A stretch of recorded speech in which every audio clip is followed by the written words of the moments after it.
Ji lecture 20 CAF 5 disclosures for lessee. अच्छा कल वाला सवाल हो गया था होमवर्क वाला, कोई इशू, कोई मसला नहीं। लेसी के डिस्क्लोजर्स,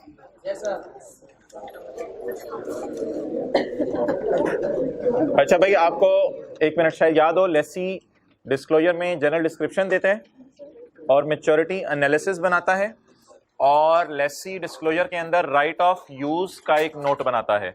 क्लियर है, याद आ रही है बात?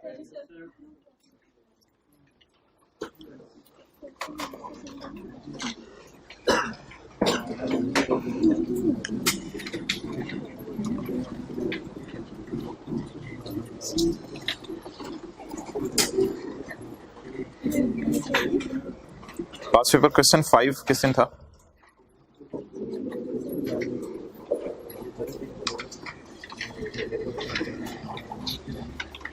चलिए अब तो हमारे पास किताब है। पास पेपर क्वेश्चन 5 में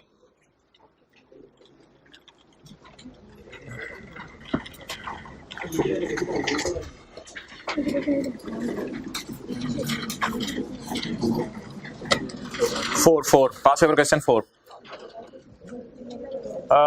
ये मैं आपके सामने बुक से खोल रहा हूं, आप पास पेपर का रेफरेंस दे लीजिएगा, घर जाके पास पेपर क्वेश्चन 4 खोल के देख लीजिएगा।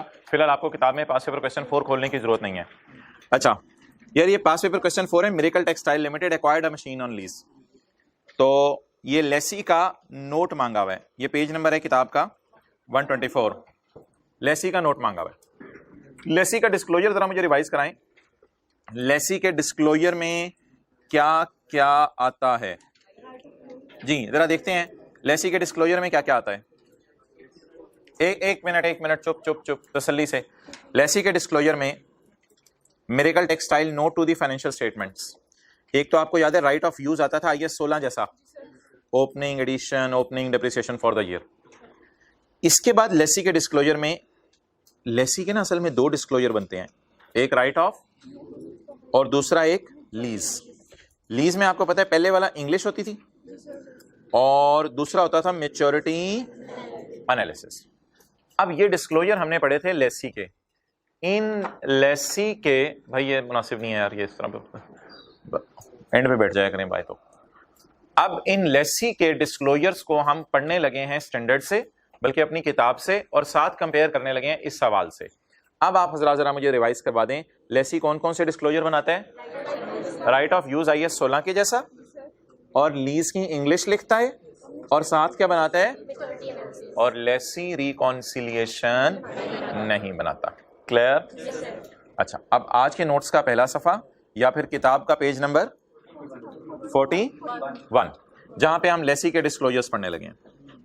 अब आप कहेंगे डिस्क्लोजर तो आपने 2-3 दिखाए और लिखे इतने लंबे हुए हैं, बस इनको एक दफा रीड आउट करना है। इनको ये स्टैंडर्ड का पैरा 53 में दिए हुए हैं, इनको एक दफा बस आपने रीड आउट करना है, कोई रटा रोटा नहीं मारना। नजर मारते रहते हैं, कोई चीज नहीं आई तो बता दीजिएगा, बिल्कुल कंफर्टेबल जैसे बुक रीड कर रहे हैं।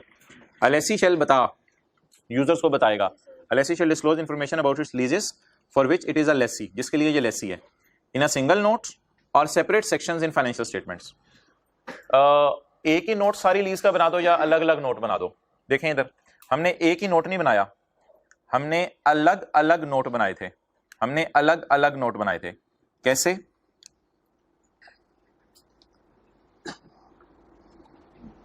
हमने एक नोट का नंबर रखा था 1 राइट ऑफ यूज, फिर अगले नोट का नंबर रखा था 4, यानी अलग अलग नोट बनाए थे। सिंगल नोट बना दो या इकट्ठे नोट बना दो। However, a lessee need not duplicate the information that is already presented elsewhere. किसी चीज को डुप्लीकेट करने की जरूरत नहीं है, किसी चीज को दो दफा लिखने की जरूरत नहीं है कि इंटरेस्ट P&L में भी नजर आ रहा है, और मेरी बातें सुने, इंटरेस्ट P&L में भी नजर आ रहा है और नीचे नोट्स में जाके कहीं दोबारा लिख दिया हुआ लीज का इतना इंटरेस्ट है। डुप्लीकेशन की जरूरत नहीं है in the financial statement if that information is incorporated by cross reference in the single note. Cross reference याद है वो जो पैकेजेस की फाइनेंशियल स्टेटमेंट, क्रॉस रेफरेंस क्या होता था? बैलेंस शीट के फेस पे लिखा होता नोट नंबर 40 और नीचे जाके उसकी डिटेल दी होती थी। कभी 25 ढूंढ रहे होते थे हम, कभी 20 ढूंढ रहे होते थे, तो काफी दिनों से गए नहीं, शायद भूलना गया हो, तो नोट नंबर 20, नोट नंबर 25 लिखा होता था, उसे क्या कहते हैं? Cross reference. ये बातें छोड़ें, बातें जो मेन है वो आगे पढ़ें। लेसी के डिस्क्लोजर्स जी, डेप्रिसिएशन, यार डेप्रिसिएशन के डिस्क्लोजर की ऐसा जरूरत नहीं होती अलग से, क्योंकि डेप्रिसिएशन वैसे ही P&L में नजर आ रही होती है, तो डेप्रिसिएशन का अलग से डिस्क्लोजर कहीं देने की जरूरत नहीं होती। वो कहां नजर आ रही होती है? P&L में नजर आ रही होती है। इंटरेस्ट एक्सपेंस का भी कोई डिस्क्लोजर देने की जरूरत नहीं होती, क्योंकि वो भी कहां नजर आ रहा होता है, लेसी का भाई अटेंटिव है ना, ऊपर देखेंगे तो मैं भी शौक से पढ़ाऊंगा। तो इंटरेस्ट भी कहां नजर आ रहा होता है, लेसी का बोलें P&L में नजर आ रहा होता है। Expenses relating to short term lease, क्या आप इस एक्सपेंस का नाम बता सकते हैं? हाँ, rent expense. Rent expense relating to short term lease. भाई पॉज करना जरा वीडियो, कुछ हो रहा ना हो जाए, पॉज ही करना। अच्छा जी, एक्सपेंस रिलेटिंग टू बोलें short term lease. Short term lease में क्या एक्सपेंस होता है, जरा जबानी रिवाइज कराएं। नॉर्मल लीज में कौन सा एक्सपेंस होता है? इंटरेस्ट और शॉर्ट टर्म लीज में कौन सा एक्सपेंस होता है? Rent expense. The rent expense relating to short term lease, this expense need not include the expense relating to leases with a lease term of 1 month और less. अच्छा, एक मजे की बात सुने, आप बनाने लगे P&L। इसमें आपने रेंट है 9 months का। किस चीज का जी? मैंने जी गाड़ी ली है लीज पे। गाड़ी लो वैल्यू नहीं होती, लेकिन शॉर्ट टर्म लीज हो सकती है। 10 million किराया, जितना भी किराया, लीव इट। 10 दिन के लिए, बोले 10 दिन के लिए मैंने कोई मशीन किराए पे ले ली। हो सकता है मेरी मशीन लेट हो गई हो, मैंने मशीन किराए पे ले ली हो। क्लियर? अब ये डेटा है, अगर मैं P&L बनाऊं ना, तो P&L में मैं क्या लिखूंगा? शॉर्ट टर्म लीज का रेंट 10। दो यार फारक है, दो तो महीने से भी कम की लीज है। दो को आमतौर पे जो बिजनेस के अदर एक्सपेंसेस होते हैं ना, जिसे आप इंट्रो में मिसलेनियस एक्सपेंसेस कहते थे, दो को उठा के बेशक उधर डाल दें। कहते हैं इतनी छोटी छोटी 2-2, 4-4, 6-6 दिन की लीजों को ना शॉर्ट टर्म लीज में डालने लग जाना। अगर ऐसी कोई लीज है तो बिल्कुल शॉर्ट टर्म जरूर है, लेकिन जरूरी नहीं कि शॉर्ट टर्म लीज के नाम से यूजर को नजर आए। 3-4 दिन की लीज है, इसको बेशक अदर एक्सपेंसेस में डाल के फारिग करना। क्लियर होगी बात? तो अब जरा जो मैं फिक्रा पढ़ा हूं, इसको मेरी बात से कंपेयर कीजिएगा। एक्सपेंस शो करना है आपने शॉर्ट टर्म लीजेस का, लेकिन यह जरूरत नहीं है कि आप ऐसी लीजेस का एक्सपेंस भी शो करें जो 1 महीने की हैं या उनसे कम है। वो यूजर को शो ना करें। फिर क्या करें यार, इनका हल क्या करें? फिर इनको कहां डाल दें? अदर एक्सपेंसेस में। ठीक है, do not take more than 10 seconds, जल्दी नोट करें। ये 9 months की लीज है और ये 10 days की लीज है। P&L में नजर आ रही होती है, बैलेंस शीट में। हाँ, वहां भी आ रही होती है। ठीक है, सही कह रहे हो, आ रही है नजर, लिख दो, वहां से रेफर कर दो। नहीं कोई नहीं, ठीक है। डेप्रिसिएशन आप P&L में तो शो मजबूरन कर लिया ना, और कोई हल नहीं है।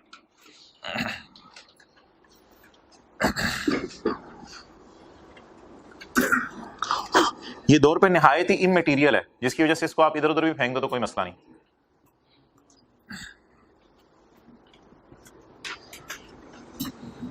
ये हमारा क्वेश्चन हो गया, ये नीचे उसकी P&L में प्रेजेंटेशन हो गई।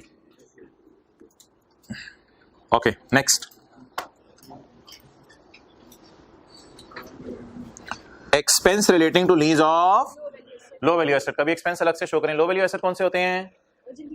जिनको आज हम खरीदें तो अपने पैसों से खरीद सकते हैं, और जो बाकी एसेट से इंटर रिलेटेड नहीं होते, इनका भी रेंट एक्सपेंस शो कर दें। This expense shall not include the expense relating to short-term lease of low value asset. इसमें शॉर्ट टर्म लीज लो वैल्यू एसेट की शो ना करें, क्योंकि लो वैल्यू एसेट की अगर शॉर्ट टर्म लीज है तो वो ऊपर इधर आ रही होगी ना, वो शॉर्ट टर्म लीज में डाल दें।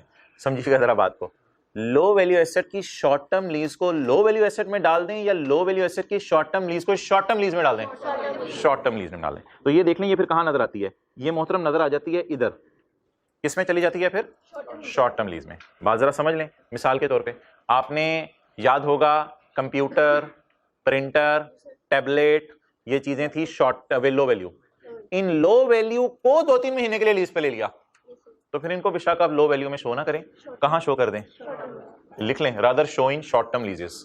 इनको शॉर्ट टर्म लीजेस में शो कर दें। समझ आ गई बात? अगर आपने लैपटॉप 2 महीने के लिए किराए पे ले लिया तो लो वैल्यू में डाल दें या शॉर्ट टर्म में डाल दें? शॉर्ट टर्म में डाल दें।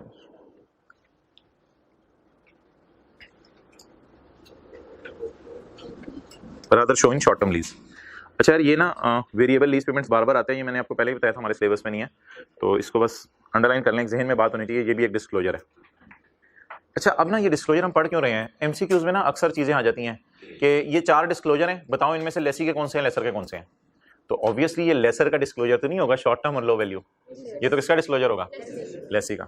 अच्छा, इनकम फ्रॉम सब लीज, सब लीज भी लेसी का डिस्क्लोजर होगा। सब लीज पे कौन दे सकता है? सब लीज हमारे सिलेबस में नहीं है। सब लीज क्या होती है? लीज पे हमने लिया फिर आगे किसी को लीज पे दे दिया, लेकिन सब लीज क्यों डिस्क्लोजर बनाए अगर कर रहा है lessee? Total cash outflows for leases. मोहतरम, कैश फ्लो मैंने अभी तक क्लास में नहीं बनवाई, कैश फ्लो का आउटफ्लो आप लीजेस में शो करें। कैश फ्लो के बारे में थोड़ी देर में नीचे बात होने लगी है, तो कैश फ्लो ऑब्वियसली हमने क्लास में बनानी भी नहीं क्योंकि हमारे सिलेबस पे नहीं।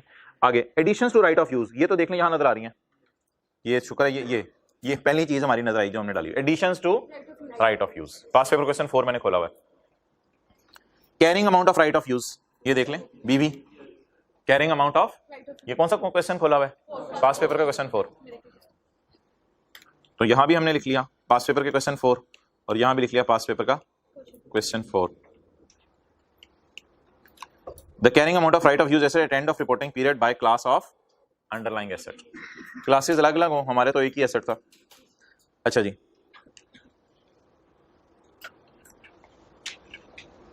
LSE shall provide the disclosures in para 53, ये वाले, ये जो सारे ऊपर पड़े हैं para 53 स्टैंडर्ड के। LSE shall provide disclosure in para 53 in a table form, ये टेबल फॉर्म में दे दें अनलेस आपको कोई और फॉर्म बेहतर लगे। असल में हम टेबल फॉर्म में नहीं देते, डेप्रिसिएशन P&L में पड़ी होती है, इंटरेस्ट भी P&L में पड़ा होता है, शॉर्ट टर्म लीज इधर पड़ी होती है और ये वाला नोट जो है अलग बन रहा होता है। तो जहां जहां आपका दिल चाहे दे दें, कोई मसला नहीं। टेबल फॉर्म में बना के देने, टेबल फॉर्म में बना के ये चीजें दे दें लोगों को। अच्छा, क्या ऐसा हो सकता है कि the amounts disclosed shall include cost that a lessee has included in the carrying amount of another asset during the reporting period?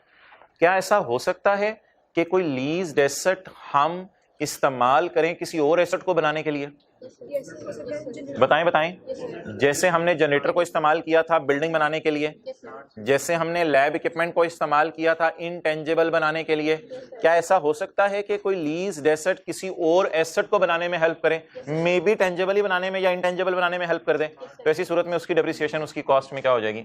Add हो जाएगी। अगर ऐसी बात है तो भी बता दें यूजर को। The amount disclose shall include the cost that lessee has included in the carrying amount of an other asset. मिसाल लिख लें, जैसे पास्ट पेपर का क्वेश्चन 6 था IS 38 का, लेकिन पास्ट पेपर क्वेश्चन 6 IS 38, उसमें लैब इक्विपमेंट की डेप्रिसिएशन डाली थी ना इंटेंजिबल की कॉस्ट में। पास्ट पेपर क्वेश्चन 6 IS 38 और आगे लिखें लैब इक्विपमेंट की डेप्रिसिएशन एसेट में डाली थी, लैब इक्विपमेंट की डेप्रिसिएशन इंटेंजिबल में डाली थी।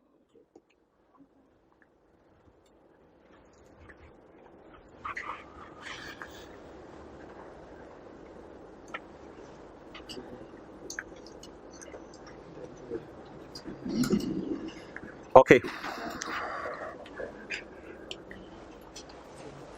अच्छा जी, ये जो शॉर्ट टर्म लीजेस होती हैं ना, शॉर्ट टर्म लीजेस, इसमें अक्सर लोग कमिटमेंट्स भी कर लेते हैं। कमिटमेंट क्या होती है? कि मैं चीज खरीदूंगा या खरीद ली है, खरीदूंगा, it is called as commitment.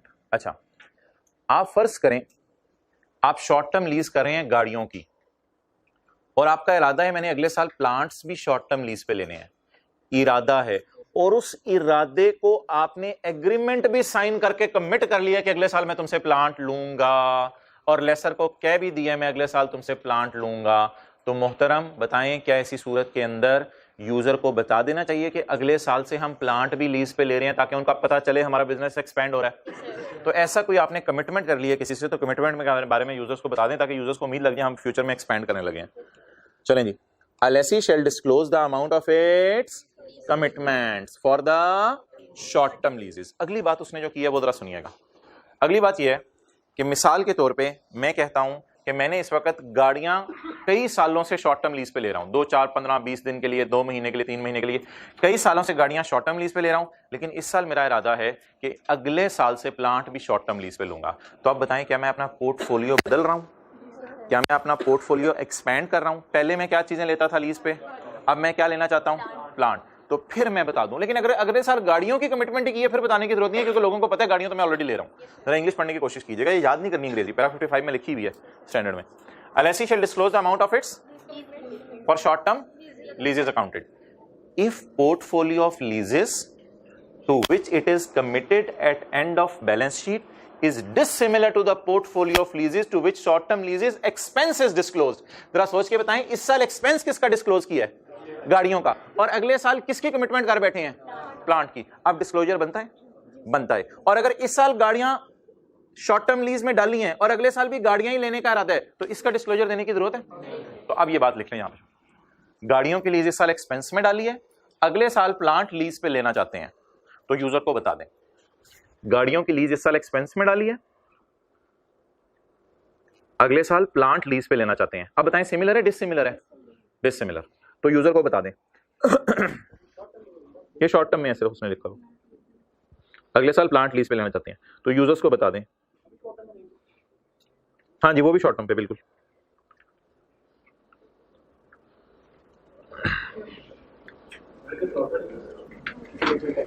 हाँ, यहां पे नहीं उसने जिक्र किया। अच्छा जी, पॉइंट नंबर 5, 4 नहीं 5। If a lessee is measure right of use at revalued amount. अच्छा, वैसे हमने राइट ऑफ यूज किस पे रखा हुआ था? कॉस्ट पे रखा हुआ था 20,000 पे, लेकिन राइट ऑफ यूज को भी कभी कभी लोग किस पे ले जाते हैं? If right of use is measured at, बोलें the lessee shall disclose the information required by IS 16। IS 16 की रिक्वायरमेंट्स आपको शायद एक रिक्वायरमेंट याद हो, वैल्यूअर का नाम बताना होता है। लिख लें वैल्यूअर का नाम। तो फिर IS 16 वाली बातें भी बताएं, यानी किससे वैल्यू करवाया, किस दिन वैल्यू करवाया, क्या कीमत लगी है। पॉइंट 5।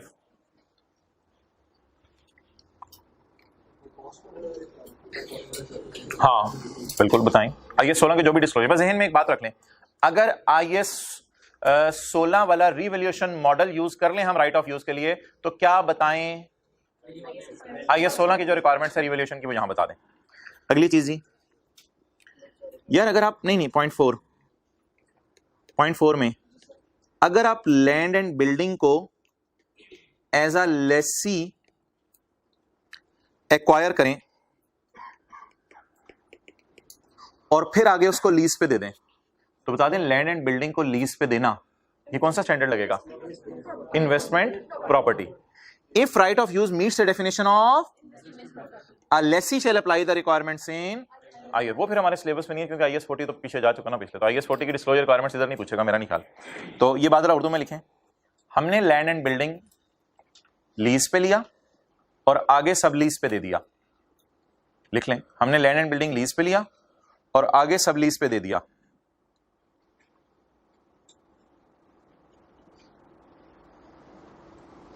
सोचें कौन सा स्टैंडर्ड लगेगा लैंड एंड बिल्डिंग को किराए पे देना? Investment property. तो IS 40 की डिस्क्लोजर भी देंगे।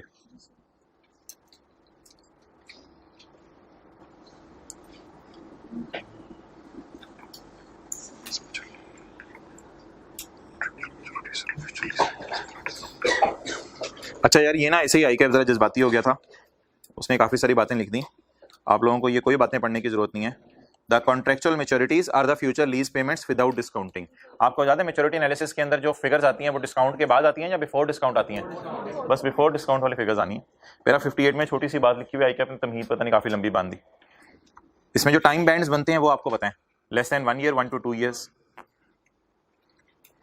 जी जी क्या पॉइंट नंबर 5 में सर जो डिस्क्लोजर करना है ना तो वो सर उस मॉडल में हम डिस्पोजल के लिए इस्तेमाल करते हैं, आपको डिस्पोजल नहीं।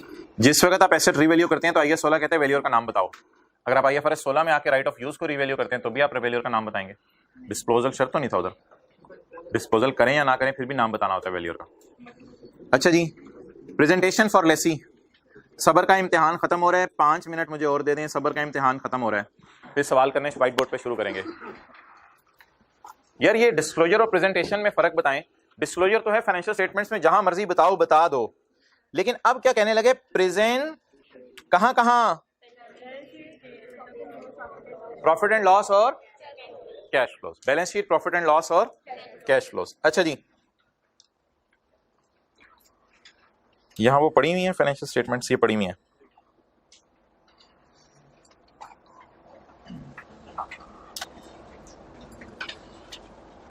ये क्या चीज खत्म ही नहीं हो रही? नोट्स। नोट्स से हम कहां जाना चाह रहे हैं? बैलेंस शीट की तरफ। नोट्स तो फाइनेंशियल स्टेटमेंट्स का पार्ट है, हम जाना चाह रहे हैं बैलेंस शीट की तरफ। अच्छा हजरात, प्रेजेंटेशन। प्रेजेंटेशन बता दें जी, बैलेंस शीट में कहां प्रेजेंटेशन करनी है? किस चीज की? लेकिन एक और गुंजाइश भी है, आप पीपीई में क्लब करके डाल दें, एक और इजाजत भी है, पीपीई में इकट्ठी करके डाल दें। फिर ऐसी सूरत में क्या होगा, फिर नोट 22 में आपको तफसील देनी पड़ेगी। लेकिन आजकल लोग ये काम नहीं कर रहे, आजकल लोग आसान कर रहे हैं, फेस पे अलग अलग कर रहे हैं, प्रॉपर्टी अलग, प्रॉपर्टी प्लान इक्विपमेंट, ताकि ये 16 वाली चीजें हो जाए और ये लीज वाली। लेकिन इसकी भी इजाजत है कि इन दोनों को क्लब कर दें। लेकिन इस सूरत में क्या होगा, नोट में जाके बताना पड़ेगा, इकट्ठा कर दें, कंबाइन कर दें, यानी राइट ऑफ यूज को इसमें जज़ब कर दें, फिर नीचे जाके बता दें कि दोनों अलग अलग कितने हैं।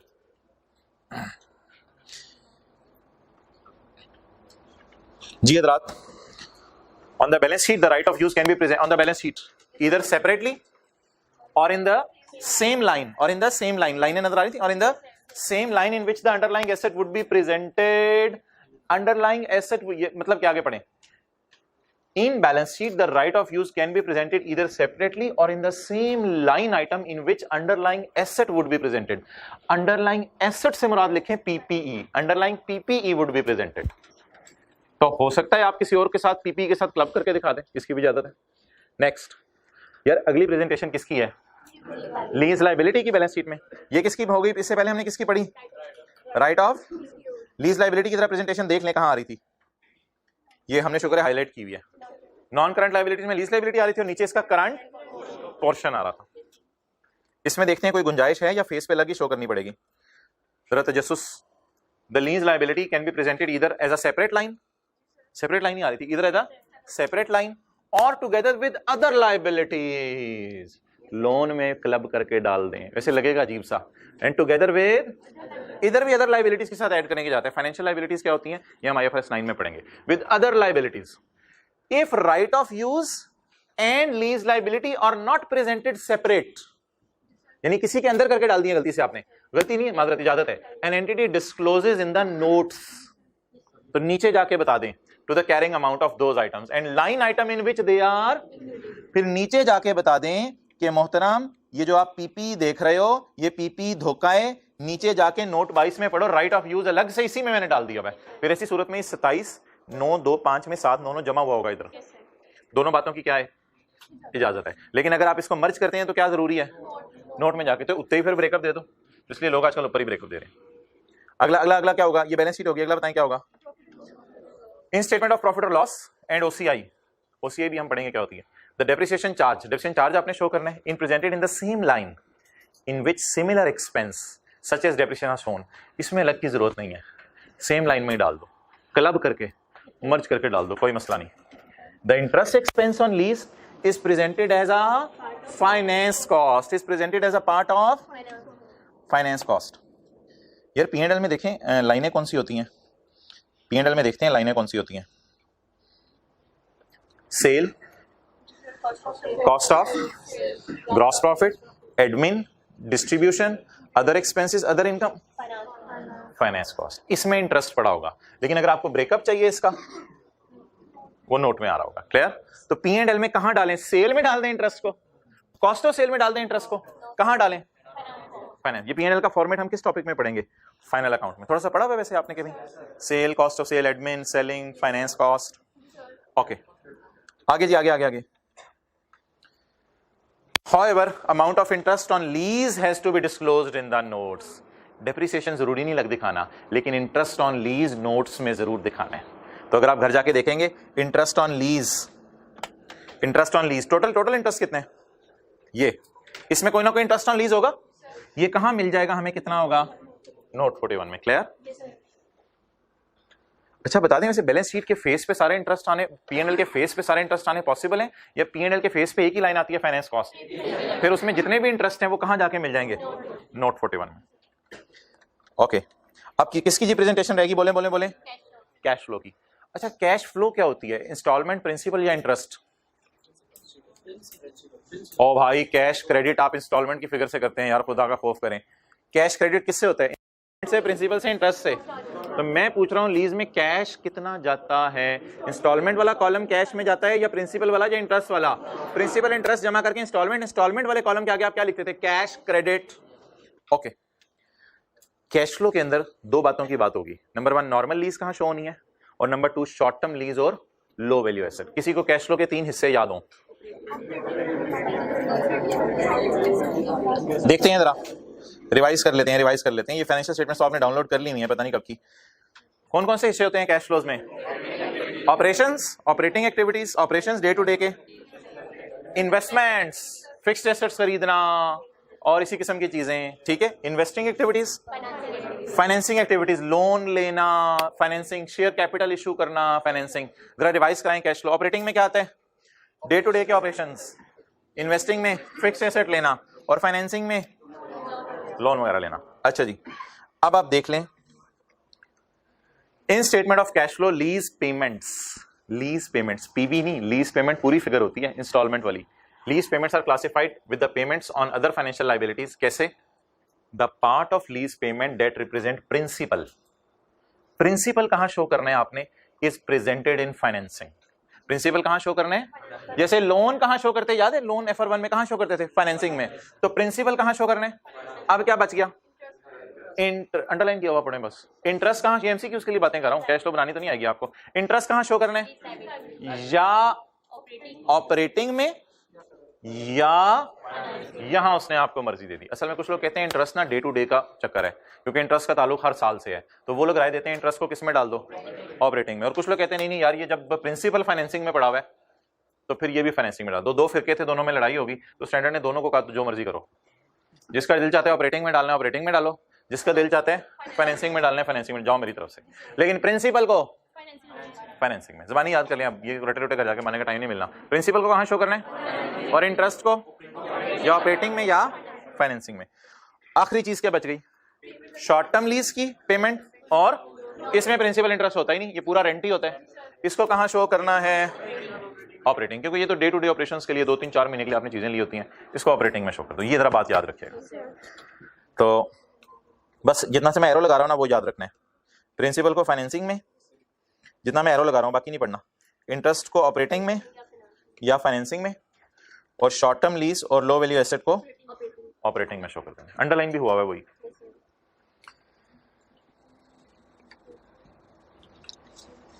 अच्छा यार, ये टेस्ट का क्वेश्चन था, ये तो मैं जरा बाद में करवाता हूँ, देखता हूँ अभी टाइम मिलता है तो करवाएंगे टेस्ट का क्वेश्चन। इसमें वही थी, अकाउंटिंग ईयर एंड और लीज ईयर एंड आपका डिफरेंट था, और मैच्योरिटी एनालिसिस भी बनाना था। ये निकाल लें जी, बिस्मिल्लाह पढ़ें। पास पेपर का क्वेश्चन 14। चलें सवाल करते हैं आज। काफी दिन हो गए थे, मैंने कहा लेसी का सवाल कराए हुए, जरा भूल गया होगा आपको, लेसी का सवाल भी कर लें, पढ़ लें। इसमें 1-2 नई चीजें हैं वो आप मुझे बता दें, बाकी इसमें सारी पुरानी चीजें हैं। 2 नई चीजें अंडरलाइन कर लें बस, और बाकी सवाल आसान है। चलें आज बस रिवीजन ही करनी है, जल्दी करें। Coal Limited is preparing financial statement for the year end. कल शायद हम नया स्टैंडर्ड शुरू कर दें। IFRS 16 खत्म नहीं हुआ, IFRS 16 पे हम ब्रेक लगा देंगे और फिर ये बाद में करेंगे, क्योंकि IFRS 16 एकदम हो जाए सारा तो चीजें मिक्सअप हो सकती हैं, तो कल शायद हम नया स्टैंडर्ड शुरू कर दें।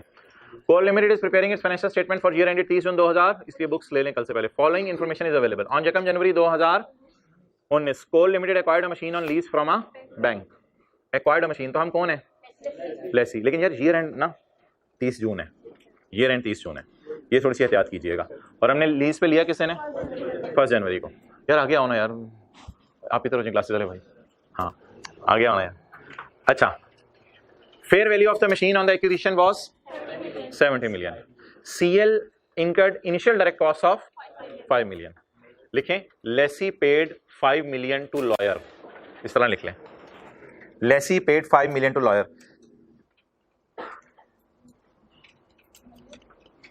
लेसी पेड 5 मिलियन टू झूठे को या वकील को? लॉयर नहीं यार, हाथों की चार्टर्ड अकाउंटेंट्स के बारे में इस तरह को कह दे तो आप लोग कहेंगे यार ये क्या बात, तो उनको सबको तो ना रगड़े ना। अच्छा, तो 5 मिलियन मुझे बता दें, 5 मिलियन की जनरल एंट्री, ये नई चीज है आपके लिए। 5 मिलियन की जनरल एंट्री 5 मिलियन, ये साया देखा करें। 5 मिलियन की जनरल एंट्री, एक्सेलेंट, ट्राई करें जनरल एंट्री। नहीं एसेट डेबिट नहीं, right of use debit cash credit. Asset को काबिल इस्तेमाल हालत में लाने के सारे खर्चे एसेट की कॉस्ट का पार्ट बनते हैं।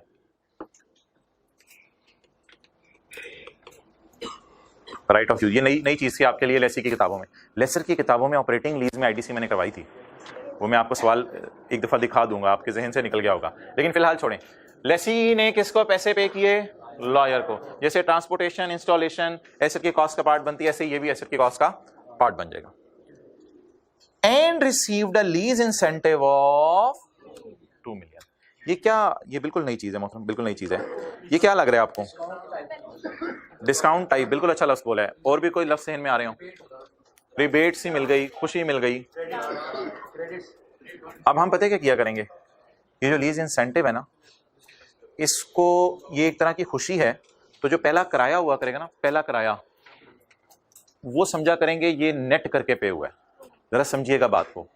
लेसी लेसर से नाराज होकर जा रहा था, यार तेरे से मैंने लीज पे लेनी नहीं, तू बहुत महंगी चीजें बेचता है, मैं जा रहा हूं।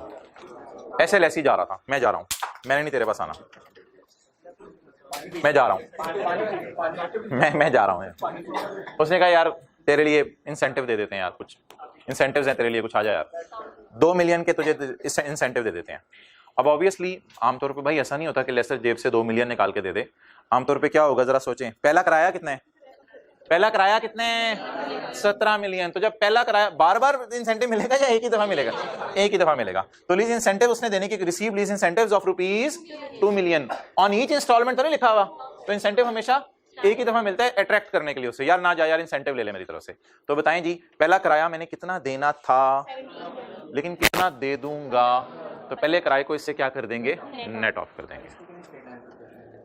बस उसमें ऑटोमेटिकली इफेक्ट आ जाएगा, प्रेजेंट वैल्यूज निकालते हुए ऑटोमेटिकली इफेक्ट आ जाएगा।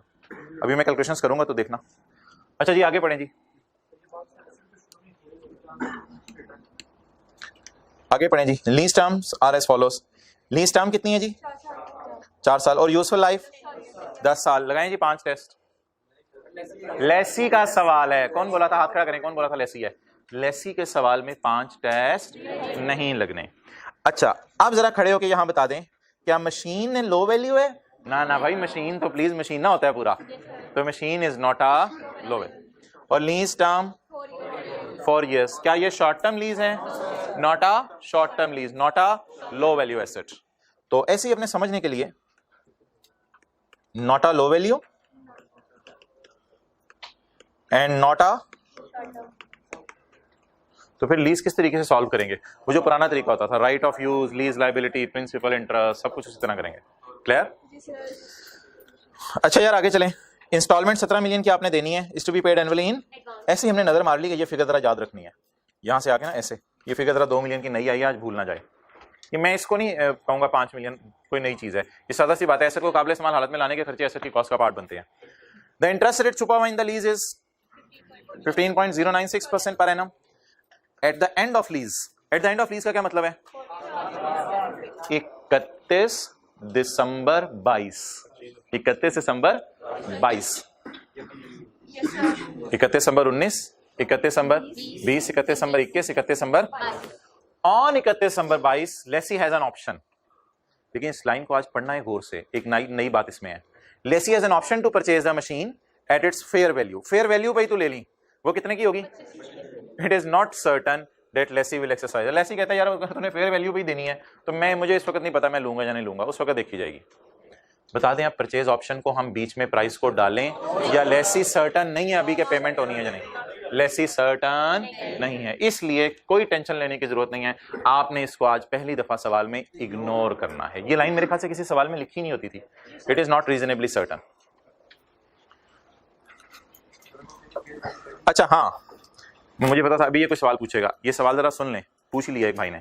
अगर खाली ये लाइन लिखी होती, at the end of lease term CL के पास ऑप्शन है टू परचेज कर ले machine at a fair value of 25, और अगली लाइन ना लिखी होती, भाई फिर पेपर में नोट डाल के आ जाते आप कि फेयर वैल्यू पे खरीदना उसके लिए फिजिबल नहीं है, वो तो फिर कहीं से भी जाके खरीद सकता है, इसलिए मैंने 25 मिलियन को सवाल में इग्नोर कर दिया।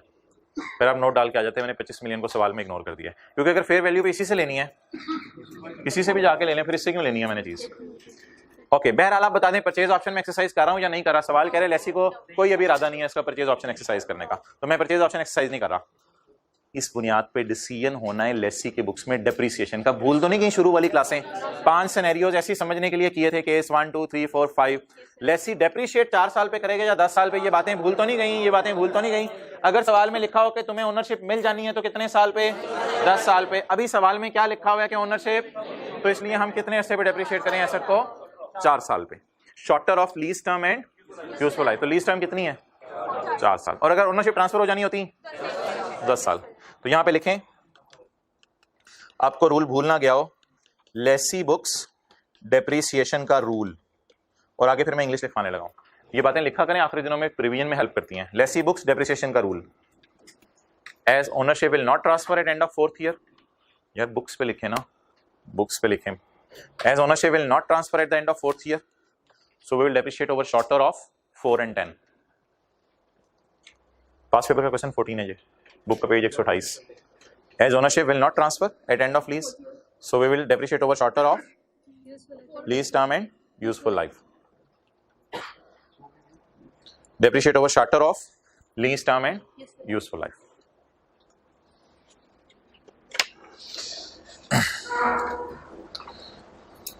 अच्छा यार, जब भी सवाल आपने कुछ शुरू करना हो ना, तो उसके शुरू करने का तरीका ये हुआ करेगा, तो अल्लाह का शुक्र है हमारे पास बुक मौजूद है, तो उसको शुरू करने का ये तरीका हुआ करेगा कि हम उसकी समरी ज़रा रिवाइज कर लिया करेंगे। ठीक है, ये समरी आपको मैंने लेक्चर 7 में दी थी और 17 में। ये समरी ज़रा मैं पढ़ा हूँ, किताब के हमारे पेज 62 पे है। जी भाई, लेसी की कौन सी लीज हमारी साबित हुई है अभी किताब में ना? ये पेज बनेगा 62। लेसी की कौन सी लीज रिकॉर्ड हुई है? Recording of right of use and lease liability. जी, वर्किंग्स में क्या करूंगा बोले? लीज पेमेंट्स और present value of lease payment. अब समरीज को यूज करना सीखें। लीज पेमेंट्स और present value of amortisation schedule में बनाऊंगा। कहां से शुरू करके? Present value of lease payment से। अगर ओनरशिप ट्रांसफर हो जानी है तो परचेज ऑप्शन की प्राइस डालूंगा। सवाल में लिखा हुआ है कोई ओनरशिप ट्रांसफर, तो खाली मैं रेंटल ही लूंगा, खाली मैं रेंट। जीआरबी यूजीआरबी सवाल में गिवन ही नहीं है, और यूजीआरबी लेसी में वैसे इग्नोर करते हैं। यहां तक क्लियर हो गया? ये हो गई वर्किंग्स। जनरल एंट्रीज में करूंगा राइट ऑफ यूज डेबिट। ये बात आपको बताई नहीं हुई थी, ये आज बता रहा हूं। आईडीसी की क्या एंट्री करूंगा? लॉयर फीस की कैश क्रेडिट। ये भी समझ नहीं आएगी, ये भी समझ नहीं आएगी। और अगली entries lease liability, interest, depreciation. और डेप्रिसिएशन में जो बात अगर आपको भूली हो, समझे, अगर परचेज ऑप्शन अवेलेबल है या ओनरशिप मिल जानी है मुफ्त में, तो फिर यूजफुल लाइफ। वैसे एक आपस की बात हूं, ये जो 2 बातें मैंने लिखी है ना, ये लेसर के पहले 2 टेस्ट थे। इत्तफाकन वही बातें हैं, इत्तफाकन वही बातें हैं। ये लेसर के पहले 2 टेस्ट थे, कोई इनको कंपेयर नहीं करने बैठ जाना, ऐसे ही याद करने के लिए बात कर रहा हूं। लेसर के पहले 2 टेस्ट भी यही होते थे, तुमने लेसी को मुफ्त में दे देना या मार्केट प्राइस से कम पे बार्गेनिंग करके दे दोगे तुम उसे। अगर जवाब यस आता था, दोनों में से एक काम उसे फाइनेंस के दे। लेकिन इस बात को छोड़ें, इत्तफाकन ये लेसर के 2 टेस्ट हैं, आज जरा जहन में लेके आए। तो लेसी अपने आप से ये सवाल किसी और मकसद के लिए पूछता है। लेसी अपने आप से ये 2 सवाल इसलिए नहीं पूछता कि इसने फाइनेंस ऑपरेटिंग डिसाइड करनी है। लेसी अपने ये एंट्री करते हुए ये सवाल पूछता है। लीज तो चलते चलते यहां तक पहुंच चुकी होती है, ये एंट्री जब करनी आती है तब लेसी अपने आप से 2 सवाल पूछता है। तो हमने इसको ये कर दिया कि इस एंट्री के करते हुए आपने ये सवाल पूछने अपने आप से कि ओनरशिप ट्रांसफर होनी है या नहीं होनी। बहरहाल हमारे सवाल में 4थे साल के एंड पे ट्रांसफर, इसलिए हम किसके ऊपर डेप्रिशिएट करेंगे? If ownership will not transfer, depreciate over lease term and useful life. और P&L में आपको पता है इंटरेस्ट रिडक्शन आएगी, और बैलेंस शीट में right of use, lease liability और इंटरेस्ट पेबल। और ये बात आज मैंने आपको पढ़ाई है, right of use cost model पे भी आ सकते हैं और रिवैल्यूएशन मॉडल पे भी आ सकते हैं। ओके, चलें जी, स्टार्ट करते हैं सवाल। कहां से शुरू करें जी? लीज पेमेंट्स और present value of lease payments. मजा आएगा, ये तो टाइम जाया होना है आज, आसान सा सवाल है वो सब कुछ। हाँ हाँ, वो भी करें। हाँ जी,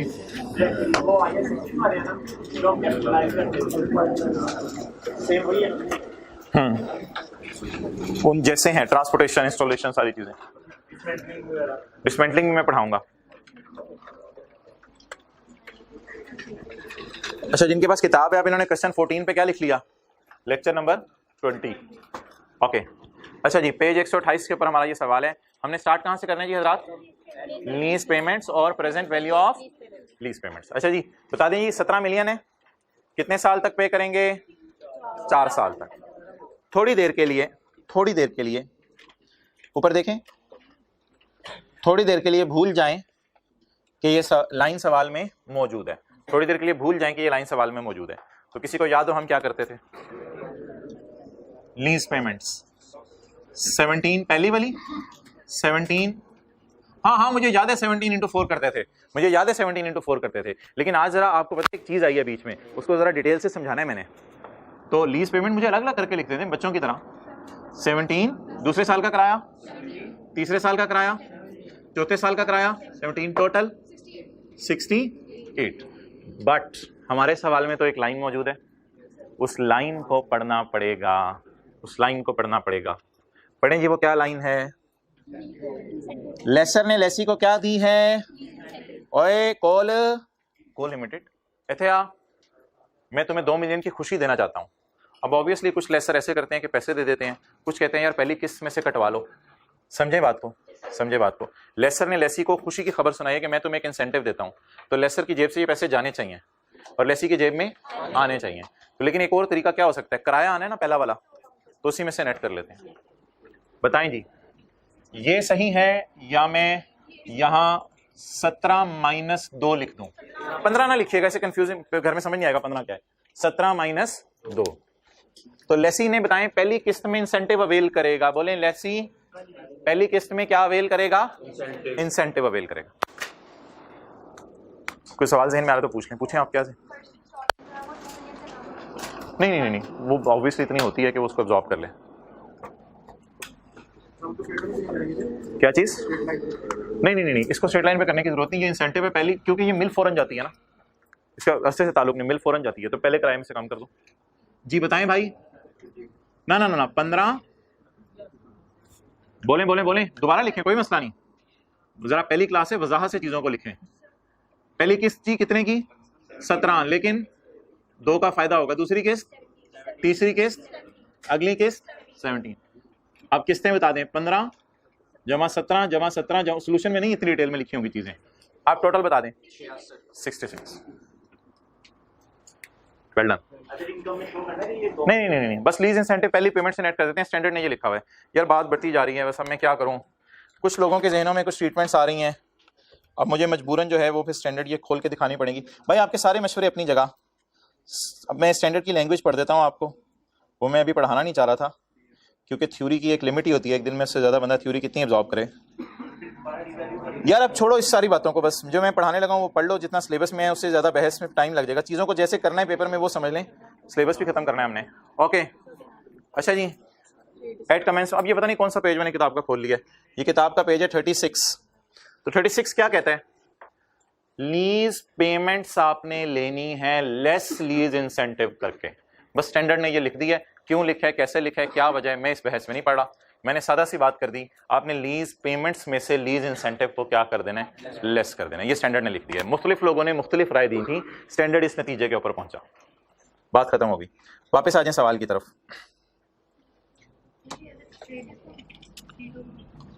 हम 17 देने जा रहे थे, उसने कहा 2 रुपए की खुशी ले लो, बस इंसेंटिव खुशी मिल गई, पहले किराए में से माइनस कर दिया, बात खत्म।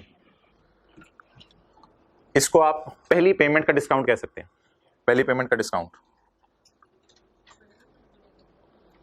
आप बताएं जी, लेसी पहला किराया 17 का देगा या 15 का देगा? 15 का देगा, क्योंकि जब लेसर के मुंह से निकल मिलियन छोड़ता हूं तो फिर लेसी बाय डिफॉल्ट पैसे कितने निकाल के देगा जेब से? 15 देगा। क्लियर? अब ये लीज पेमेंट्स होगी। अब अगला काम शुरू कर दें, present value of lease payments. अच्छा यार मैंने एक चीज आपको कही हुई है कि present value of lease payment के लिए ना आप अब वो टाइमलाइंस बनाना छोड़ दें, अब आप बड़े हो जाएं। Present value of lease payments के लिए टाइमलाइन बनाना छोड़ें, प्रेजेंट वैल्यू निकालने से पहले डेट इंस्टॉलमेंट का कॉलम बना लें, आप देखें कितनी आपको हेल्प होती है। तो डेट और इंस्टॉलमेंट का कॉलम बनाएं, बजाय कि आप present value of lease payments निकालें।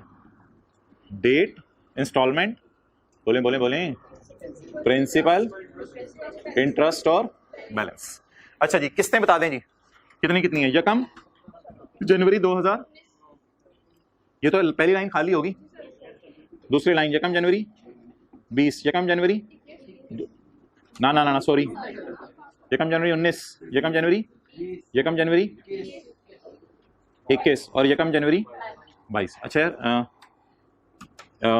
इधर देखें ना, ये नहीं सही, जैसे आखिरी में जीआरवी यूजीआरवी को सेट सूट करते थे ना, उसी तरह लीज इंसेंटिव को पहली में सेट करना है। तो क्या लिखते हैं यहाँ? 17 माइनस 2, अपने समझने के लिए कितना हो गया जी?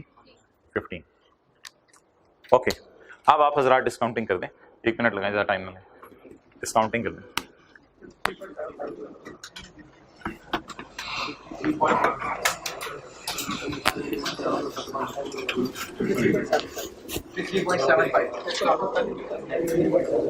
राउंड ऑफ करना है या नहीं करना आपका अपना डिसीजन है, बिल्कुल कर सकते हैं राउंड ऑफ। मैं जरा सोल्यूशन में नजर मार लूं, राउंड ऑफ किया या नहीं मैं उसके मुताबिक कर दूंगा, नहीं किया हुआ सोल्यूशन में राउंड ऑफ तो मैं उसी के मुताबिक चलता हूं। 53.75 को बिल्कुल 54 आप लिख सकते हैं, कोई मसला नहीं, राउंड ऑफ की इजाजत है, लेकिन मैं सोल्यूशन से साथ ही चलूंगा इस वक्त। ओके जी, अब याद रखना है लीज इंसेंटिव कहां से माइनस करने हैं, अभी पढ़ के आए हैं स्टैंडर्ड में, लीज पेमेंट में से, लीज पेमेंट में से आपने लीज इंसेंटिव माइनस कर देना। अब जाएं जी 15 को डिस्काउंट करने, तो 15 को क्या लिख लें, एज इट इज लिख लें, जमा, बाकी कितने रह गए, कितने बचे, 17, 3, इनको डिस्काउंट करना है, 17 इंटू 1 माइनस, ओहो ये आप याद रखिएगा लीज पेमेंट का फॉर्मूला क्या था, लीज पेमेंट का फॉर्मूला डाउन पेमेंट थी, हमारे सवाल में 0 थी, और रेंटल थे 15, 17, 17 और 17, और परचेज ऑप्शन की प्राइस हमने नहीं ली। तो ये फॉर्मूले ना जहन से भूल जाए, फॉर्मूला ये मुझे यहां लिख देना चाहिए था अगर मैं लिखना चाहता था, डाउन पेमेंट 0, ये रेंटल है, ये परचेज ऑप्शन। ओके वापस आ जाए जी, बोलें 15 plus 17 into 1 minus 1, 1509 raise to power minus 3 divided by 0 जी, कितना आ गया, 53.75। आज हाँ टोटल इंटरेस्ट आप लिख सकते हो, जनरल एंट्री जरा करवाएं, 1 जनवरी 19, 53.75 की, जल्दी जल्दी जल्दी जल्दी, right of use debit, lease liability credit, कितने से जी यार, ये आदत डाल लें किसी तरह, यहाँ पीवी का लफ्ज लिखना जिंदगी में ना भूलिएगा, वरना एंट्रीज आउट होने का बड़ा चांस है, यहाँ पीवी का लफ्ज लिखना कभी जिंदगी में ना भूलिएगा। यहाँ क्या लिखनी होती है जी, प्रेजेंट वैल्यू, बता दें कितनी, और राइट ऑफ यूज 53.75। क्या आगे अमोर्टाइजेशन शेड्यूल बनाऊं या एक एंट्री और भी कर सकता हूं? एक रोने की आवाज आ रही है कि मोहतरम मुझे भी कहीं लेके जाओ, मुझे भी कहीं लेके जाओ। यार किसी भी चीज को आपने समझना होता है ना, तो उसका इनफ्लो आउटफ्लो सोचा करें। इधर देखें, सारे सारे इधर देखें, ये 70 मिलियन किसने किसको दिए, लेसर ने जिसे मशीन खरीदी उसको दिए, मैं ऐसे ही अपने समझने के लिए कह रहा हूं, बाहर के मुल्क से मंगवाई, तो लेसर ने डोनाल्ड ट्रंप से कहा यार मुझे मशीन भेज दे, तो उसने पाकिस्तान में मशीन भेज दी, लेसर ने डोनाल्ड ट्रंप को 70 मिलियन दे दिया। अब लेसर ने किसी लेसी को ढूंढा और लीज का एग्रीमेंट साइन करवाया। अब ये 5 मिलियन लेसर ने लेसी को नहीं दिए, ये लेसी ने अपने लॉयर को दिए हैं, ये लेसी ने अपने कोल इनकर्ड आईडीसी ऑफ 5, परेशान हो गए, कोल इनकर्ड आईडीसी ऑफ 5, कोल कौन है, लेसी। तो लेसी ने, क्योंकि हो सकता है लॉयर बैठा हो, लेसर लेसी में लड़ाई हो गया हो, लेसर ने कहा तू पैसे दे लॉयर को, लेसी ने कहा नहीं तू पैसे दे, एंड पे आके लेसी बेचारा मान गया, ठीक है यार लॉयर को मैं पैसे देता हूं, एग्रीमेंट साइन कराओ, खत्म करो। सीएन इनकट बोले आईडीसी ऑफ 5 मिलियन, और लेसी को 2 मिलियन की खुशी लेसर की तरफ से मिली, और लेसी ने 4 साल तक 17 मिलियन लेसर को देना है। तो यहां से जरा बातें रिवाइज करवा दें। 70 मिलियन क्या है जी, लेसर ने हमारे लिए एसेट खरीद के रखा हुआ है, हमने लॉयर को कितने दिए, हमने लेसर से कितनी खुशी लेनी है, हमने 4 साल तक लेसर को कितने देने हैं, 17 मिलियन। ओके,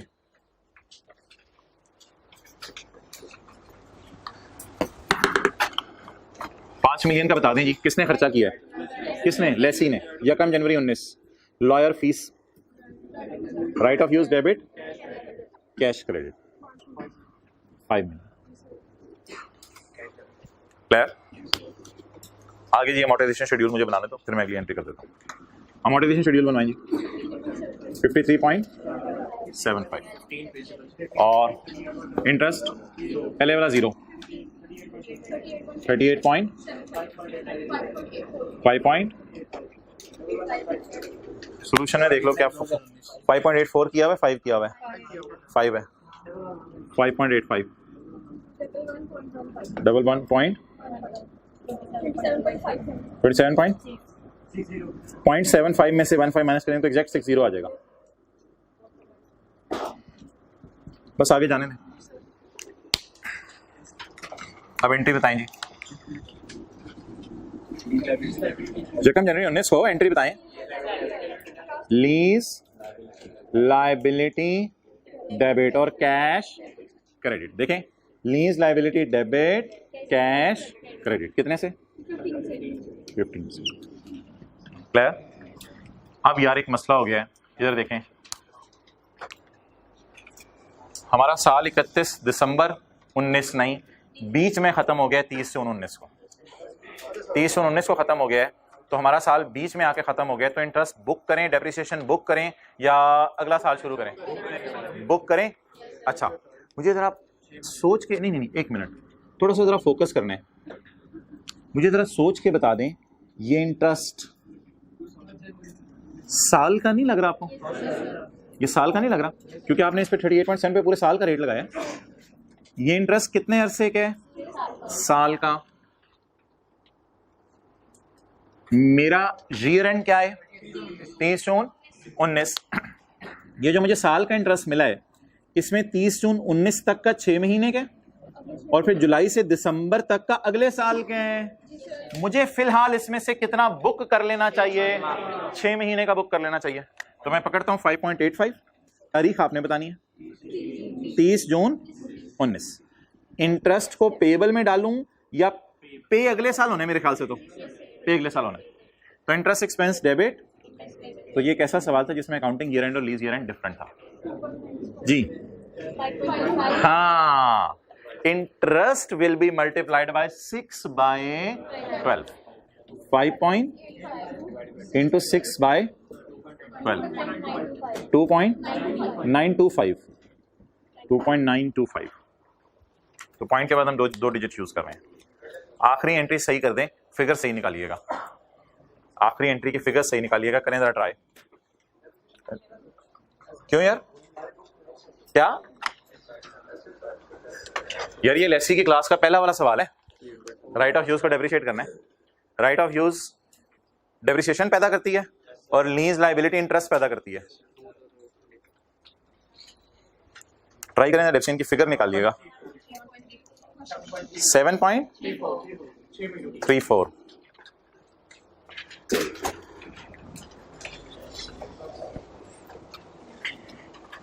सवाल तो छोटा सा था लेसी का, लेकिन अच्छे खासे कॉन्सेप्ट इसके रिवाइज हो गए। ओके, बताएं जी। 30 जून 2019।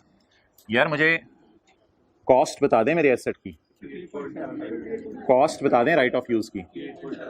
53 point plus 5 ROU plus ROU ना, वो इंस्टॉलेशन भी होती, वो भी हम ऐड कर देते जी। 58 पॉइंट, कितने लोगों ने गलती से 53.75 पे निकाल दी डेप्रिसिएशन? तो क्या वो लेसर ऑपरेटिंग लीज थी? ये लेसी की है। क्या चीज? Cost of right of use, मेरा मतलब है, यानी कॉस्ट ऑफ, बोलें right of use, cost of right of use. चलें जी, बताएं। Depreciation debit, accumulated depreciation credit. पकड़ें जी कॉस्ट को। 58 पॉइंट। अब मेरा सवाल है कि 4 से डिवाइड करना है या 10 से डिवाइड करना है, उसके लिए देखना पड़ेगा। चौथे साल के एंड पे वो कह रहे हैं परचेज करने का भी मेरा कोई इरादा नहीं है, तो इसका मतलब है शॉर्टर क्या आ जाएगा? 4। तो 4 शॉर्टर आएगा, लेकिन ऑब्वियसली यार अभी तो लीज शुरू हुए सिर्फ 6 महीने हुए हैं। इनटू 6/12 7.34।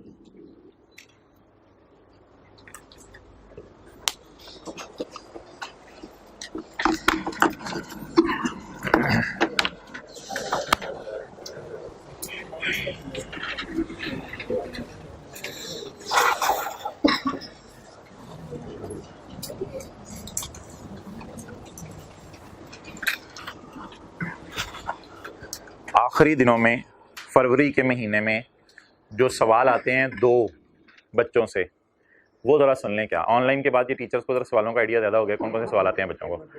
2 सवाल आते हैं बच्चों के। पहला सवाल, उसके लिए भी मैं उर्दू में लिखवाने लगा हूँ आपको, दूसरे सवाल का जवाब भी उर्दू में लिखवाने लगा हूँ। एक सवाल बच्चों का ये आता है, लीज इंसेंटिव हमें जर्नल एंट्रीज में नज़र नहीं आ रहा। वो 2 रुपए, वो 2 रुपए, कोई नहीं नजर आ रहा, खैर है, वो लीज पेमेंट से नेट हो गया ना, वो लीज पेमेंट से क्या हो गया, नेट हो गया। तो पहली बात लिख लें, लीज इंसेंटिव लीज पेमेंट्स में से लेस होगा, इसकी कोई जर्नल एंट्री नहीं होती, ऑटोमेटिकली जर्नल एंट्रीज तो हो ही जाती है, अलग से इसकी जर्नल एंट्री नहीं होती। लीज इंसेंटिव लिखें, लीज इंसेंटिव लीज पेमेंट्स में से लेस होगा, अलग से इस 2 रुपए की कोई जर्नल एंट्री नहीं होती। लीज इंसेंटिव लीज पेमेंट्स में खुशी है ना, बस एक तरह की, लीज इंसेंटिव लीज पेमेंट्स में से लेस होगा, अलग से इसकी कोई जर्नल एंट्री नहीं होती। फर्स्ट लीज पेमेंट है वही, लीज इंसेंटिव लीज पेमेंट में से लेस होगा, अलग से इसकी कोई जर्नल एंट्री नहीं होती। ये पहला आपने गोल्डन रूल लिख लिया। अच्छा, दूसरा सवाल बच्चों का ये होता है, भाई इधर देखो, ये जो लॉयर की फीस है ये सर वहां नजर नहीं आ रही कहीं, 2 रुपए इधर नजर नहीं आ रहे और 5 रुपए उधर नजर नहीं आ रहे। इसकी लॉजिक सुने, 5 रुपए उधर क्यों नहीं नजर आ रहे? भाई 5 रुपए में लेसी लेसर का ताल्लुक ही कोई नहीं, ये तो लेसी लेसर की बातें हैं, ये तो मियां बीवी की बातें हैं, ये तो लेसी लेसर की बातें हैं। ये लेसर ने किराया लेना था, लेसर ने लेसी को कहा चल तुझे 2 रुपए छोड़ दिए, ये लेसर ने किराया लेना, लेसर ने किराया लेना है। ये लेसी लेसर की बातें हैं। ये किसकी बातें हैं? लेसी लेसर की बातें हैं। ये कहां से लेसी लेसर की बात होगी? ये तो लेसी ने अपने लॉयर को पे किया, तो जो पेमेंट लेसी ने अपने लॉयर को किया उसे बस राइट ऑफ यूज की, उसकी कहां से डिस्काउंटिंग? वो कौन सी लीज पेमेंट है जिनकी discounting? Is it a lease payment? No, it is a payment made to lawyer. तो लिखें IDC lawyer fees. Lawyer fees को क्या कहते हैं? Initial direct cost, IDC that is lawyer fees को राइट ऑफ यूज करते हैं, को राइट ऑफ यूज में ऐड करते हैं और जर्नल एंट्री करते हैं। राइट ऑफ यूज में ऐड करते हैं और जर्नल एंट्री करते हैं। इसका वर्किंग 1-2 से कोई ताल्लुक नहीं, इसका वर्किंग 1-2 से कोई ताल्लुक नहीं।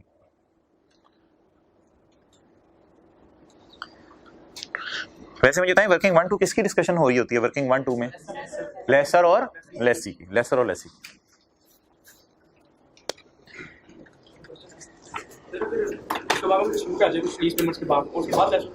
उसे कहते हैं लीज मॉडिफिकेशन, वो हमारे स्कोप नहीं है। लीज मॉडिफिकेशन उसमें सारी चीजें बदल जाती हैं। ओके, ओहो,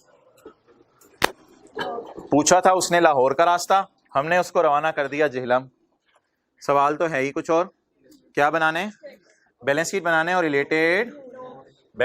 रिलेटेड नोट्स बनाने हैं for the year ended 30 June 2019। 1 minute हौसला सबर, बैलेंस शीट और नोट्स बनाने हैं। हमारे पास किताब में एक सफ़ा अवेलेबल है, अल्लाह भला करे उस सफ़े का। हमारे पास किताब में एक सफ़ा अवेलेबल है जिसमें लीज की समरी दी हुई है। तो ये कौन सा लेसी है? सादा लेसी, तिल वाला लेसी, सादा लेसी। क्या ये शॉर्ट टर्म लीज है या लो वैल्यू एसेट है? नहीं, ये तो सादा सी लीज है। आ जाना यार, ना छेड़। अच्छा जी, ये देखें जी हजरात, पहली एंट्री होगी right of use debit lease liability credit. किताब का पेज नंबर 62, पूरे चैप्टर के नोट्स अपलोडेड है। Right of use debit, cash credit, interest deduction की भी एंट्रीज होगी। बैलेंस शीट में क्या जाना है जी? Right of use, lease liability और P&L में इंटरेस्ट और लेसी के नोट। एक लाल वाला नोट है, एक पर्पल वाला नोट है, यानी राइट ऑफ यूज का नोट भी बनाने आइए 16 की तरह। और बोले लीज मैच्योरिटी एनालिसिस, सिर्फ रिकॉन्सिलिएशन नहीं आती, मैच्योरिटी एनालिसिस। क्लियर? ओके।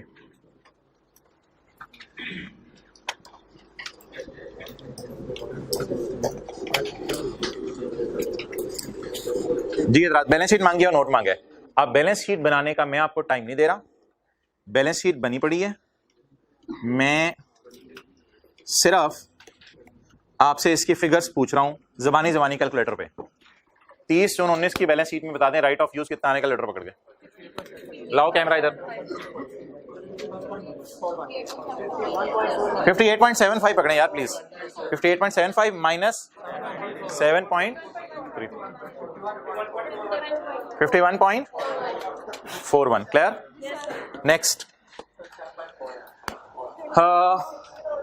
अच्छा यार अब थोड़ा सा टेंटिव रहने।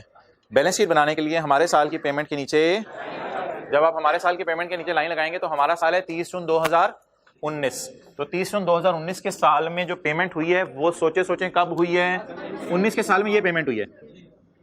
ये चला जाएगा करंट में और ये चला जाएगा, ऐसा ही है, ये करंट में चला जाएगा और ये 27.6 और 11.15 और इंटरेस्ट पेएबल तो निकला पड़ा इधर कितना है 2.9। अच्छा अगर बैलेंस शीट डायरेक्ट बनानी पड़ जाती, तो यार यहां से ना अब देखना सीखें। पहला सवाल मेरा, मैं ना यहां खड़ा हूं ना यहां खड़ा हूं, मैं यहां पे खड़ा हूं 30 जून 2019। यहां खड़े होके मुझे बताएं इंटरेस्ट पे हो रहा है कोई 30 जून 19 को? बल्कि पे तो अगले साल हो रहा है, लेकिन वो 12 का हो रहा है, पूरे 12 महीने का। तो वो 12 महीने का हो रहा है, तो यहां पे खड़े होके कितने महीने का अभी तक पे नहीं हो सका, तो डायरेक्ट मुझे 5.85 पकड़ के कितना लगाने की आदत होनी चाहिए? 6/12। तो वो मेरा क्या आ जाएगा बोले? Interest payable. ये क्या बन गई? Balance sheet. ये क्या बन गई? अब क्या बनाना है? नोट में एक तो मैच्योरिटी एनालिसिस और दूसरा राइट ऑफ यूज। अच्छा नोट उसने से 30 जून 2019 का मांगा है। ओहो यार ये 18 जो है ना किसी वजह से यहाँ लिखा रह गया, ये कोई और सवाल कॉपी हुआ था, वो कॉपी पेस्ट में आ गया गलती से, इसको काट दें यहाँ से। 18 का क्या ताल्लुक है? 18 में तो हमारे साल में लीज ही नहीं थी। अच्छा जी नोट बनाने के लिए क्या करना है जी? हमारे साल की पेमेंट के नीचे लाइन लगा दें। यार अब जिस तरह मैं बोलूंगा उस तरह सुनना है, ये रटा प्रोग्राम कोई नहीं है। 30 जून 20 के साल में 17 पे करना है, वो 30 जून 20 को पे नहीं करना, यकम जनवरी 20 को पे कर देना है। जिन्होंने टैक्स पढ़ा हुआ उनको ज्यादा पता है। 30 जून 20 के साल में यकम जनवरी 20 आता है। 30 जून 20 के साल में 17, 30 जून 21 के साल में मिड में पेमेंट होनी है। 30 जून 21 के साल में मिड में पेमेंट होनी है 1 to 2, और 30 जून 22 के साल में भी 30 जून 22 को होनी है, यकम जुलाई 21 को होनी है, या मिड में होनी है। ये मेरी बातें समझ रहे हैं? 30 जून 20 के साल में एक पेमेंट है वो मिड ऑफ ईयर है। 30 जून 21 टैक्स पढ़ा हुआ लोगों ने, 30 जून 21 के साल में एक ही पेमेंट है वो यकम जनवरी 21 को है। 30 जून 22 के साल में भी एक ही पेमेंट है वो मिड ऑफ ईयर है। कितने लोग कह रहे हैं छोड़े, मैं पता चल गया था लेसन 1 1 2 2 2। अच्छा तो लेसन 1 1 to 2 और 2 to 3। आई कैप की वेबसाइट के ऊपर जो सोल्यूशन अपलोडेड है उसमें आपको राइट ऑफ यूज का नोट नहीं मिलेगा। राइट ऑफ यूज के नोट को आई कैप हल्का ले रहा है, इसलिए मार्क्स अगर कम हो तो हम भी कभी कभी हल्का ले सकते हैं, लेकिन यह टाइम लगता है कितना बनाने में, 1 से आधा मिनट लगता है। Right of use I cap ने हल्का लिया। पास पेपर के क्वेश्चन 4 जो मैंने आपको अभी दिखाया है उसमें आई कैप ने हल्का नहीं लिया, राइट ऑफ यूज का नोट बनाया है। और इधर आके ऑटम 2019 में आई कैप ने राइट ऑफ यूज के नोट को हल्का ले लिया। शायद पूरे सवाल के 7 नंबर थे, उसमें बैलेंस शीट भी बनानी थी और नोट भी बनाना था। तो नोट में आई कैप ने फिर मुनासिब समझा कि सिर्फ किसका नोट बना दे? लीज लायबिलिटी वाला नोट बना दे। तो राइट ऑफ यूज का आई कैप ने नोट नहीं बनाया। हम बनाएंगे, हल्का नहीं लेना चाहिए कम से कम हमें। अगर 10-11 नंबर का सवाल होता तो करना चाहिए, लेकिन अगर टाइम कम हो तो दोनों में से कौन सा नोट जरूर बनाइएगा? लीज का नोट बना दीजिएगा। राइट ऑफ यूज का तो ये 16 जैसा नोट है, राइट ऑफ यूज वाला नोट बनवा दें जी। 30 और 19 जल्दी जल्दी जल्दी। ग्रॉस कैरिंग अमाउंट ऊपर खुद ही लिख दीजिएगा। कॉस्ट, ओपनिंग, एडिशन और 58.75 के हजरात एसेट्स 58, और हमारे सारी लीज शुरू हुई है 58.75 माइनस क्या करनी है? पता नहीं आई कैप क्यों हल्का ले रहे हैं इसको। ओपनिंग नहीं थी, इस 6 महीने की बताएं जो निकाली हुई है 7.34। बीबी 51.41। चलें जी, do not take more than 15 seconds. ये राइट ऑफ यूज का नोट है लेसी का।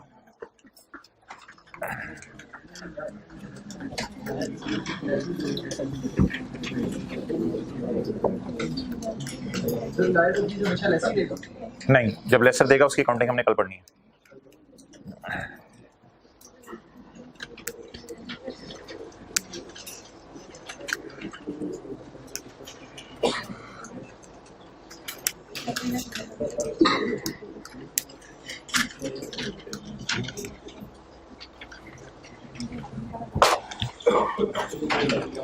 किताब पे ही बना दिया ना साथ ही, गुड।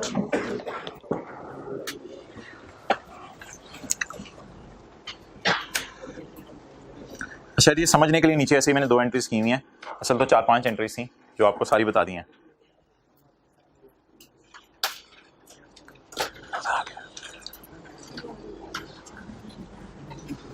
मजा आया है।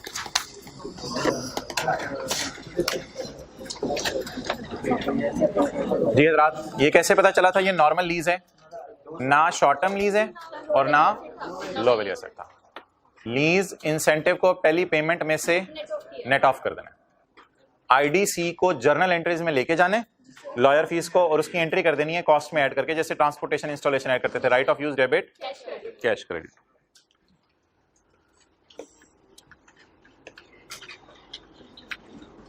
चलें यार ठीक है, बस आज और कुछ नहीं करते, टेस्ट की डिस्कशन कर लें बस। टेस्ट की डिस्कशन, ये क्वेश्चन है जी आपके सामने, होमवर्क आज का कुछ नहीं होगा। क्वेश्चन 12 आपके नोट्स पे अगर कुछ है तो मैं बता देता हूं। क्वेश्चन 12 टेस्ट क्वेश्चन, ये आपकी किताब में पेज नंबर 69 पे ये क्वेश्चन अवेलेबल है।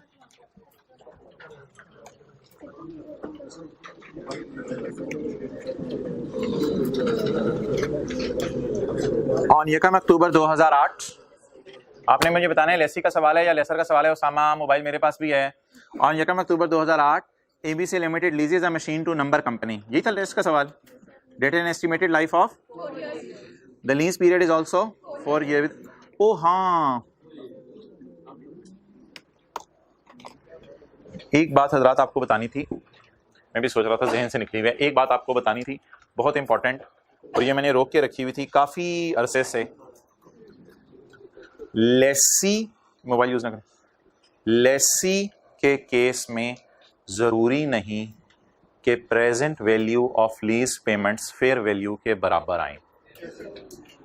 लेसी के, अभी मैं लिखवा देता हूं सब, मेरी बात पहले समझें। लेसी के केस में जरूरी नहीं कि present value of lease payments fair value के, इसकी वजह सुन लें। असल में लेसीज जो है ना आजकल ज्यादा अरसे के लिए एसेट लीज पे नहीं लेते, दुनिया बड़ी तेजी से बदल रही है, तो वो ना 3, 4, 5 साल के लिए लीज पे ले लेते हैं, फिर बाद में अपने पैसों से खरीद लेते हैं या बाद में कोई नई चीज ले आते हैं। तो इसलिए लेसीज इतने पागल नहीं है कि प्रिंसिपल की मद में 70 ही पे कर दें। तो लेसीज आजकल एसेट की प्राइस पे नहीं कर रहे प्रिंसिपल की मद में, क्योंकि कई दफा लीजेस में उम्र एसेट की ज्यादा होती है और लेसी थोड़े अरसे के लिए खरीद लेता है। लेकिन ये मैंने लॉजिक डिस्कस कर दी, ये बहुत मादरत आपसे कर रहा हूं, मैंने आपसे लॉजिक डिस्कस कर ली। हमारा जो बुनियादी सफ़ा है वो है समरी वाला, वो सफ़ा हमें सिखा चुका है कि राइट ऑफ यूज को फेयर वैल्यू पे रिकॉर्ड नहीं करना, वो सफ़ा हमें सिखा चुका है। इसी वजह से मैंने बोला था आदत डालने किसी तरह इसके सामने पीवी लिखने की। अब आप देखें फेयर वैल्यू 70 मिलियन आ रही है, लेकिन मैं किस पे रिकॉर्ड कर रहा हूं, इसीलिए मैंने इसका नाम एसेट नहीं रखा, मैंने इसका नाम रखा है हक इस्तेमाल करने का 4 साल तक हक। इसका नाम मैंने एसेट रखा ही नहीं, मैंने क्या रखा है 4 साल तक इस्तेमाल करने का हक। तो अब आप लिखें लेसी के केस में जरूरी नहीं कि present value of lease payment fair value के बराबर आए, बड़ा बड़ा करके कहीं लिखना है। लेसी के केस में जरूरी नहीं, किताब में ना शुरू में एक सफा खाली है हर चैप्टर के, वो इसी चीज के लिए है।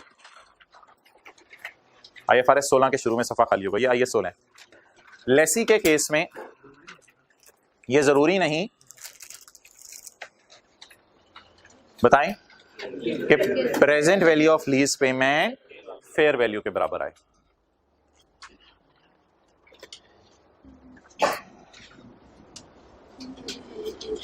फेयर वैल्यू के बराबर आए। अगली और हतमी बात यहां से देख के लिख लें, लेसी एसेट पीवी पे रिकॉर्ड करता है, फेयर वैल्यू पे नहीं। लेसी एसेट पीवी पे रिकॉर्ड करता है, ये बात आपको पता थी लेकिन आज लिखी जा रही है। लेसी एसेट पीवी पे रिकॉर्ड करता है।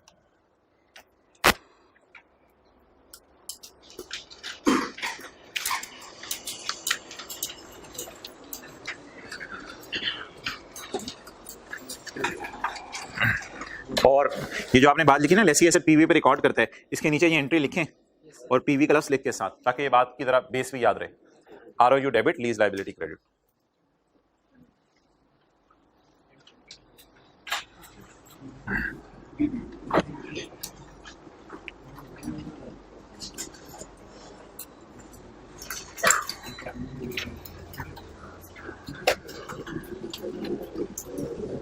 अच्छा जी, ये प्रैक्टिस का कौन सा क्वेश्चन है जो टेस्ट वाला था?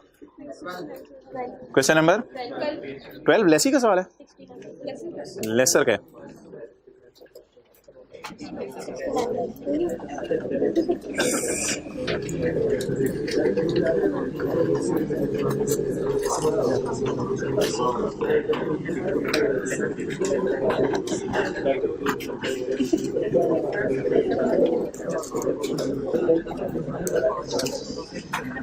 मैं इस वक्त आज के नोट्स के दूसरे सफ़े पे हूं और ऑनलाइन में पूरी लीज का चैप्टर अपलोड कर दिया गया है। मैंने साथ किताब का पेज 93 सॉल्यूशन का खोला हुआ है। ओके, आज के नोट्स का दूसरा सफ़ा या किताब का क्वेश्चन का ये सफ़ा। ऑन यकम October 2008 ABC limited leases machine. अच्छा, कैलकुलेटर साथों में हो, आपने मुझे इंटरेस्ट और सारी चीज़ें अलग अलग बतानी है।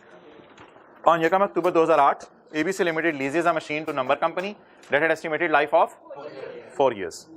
The lease period is also with annual rental of payable in advance from यकम अक्टूबर 2008। किराया किसमें है?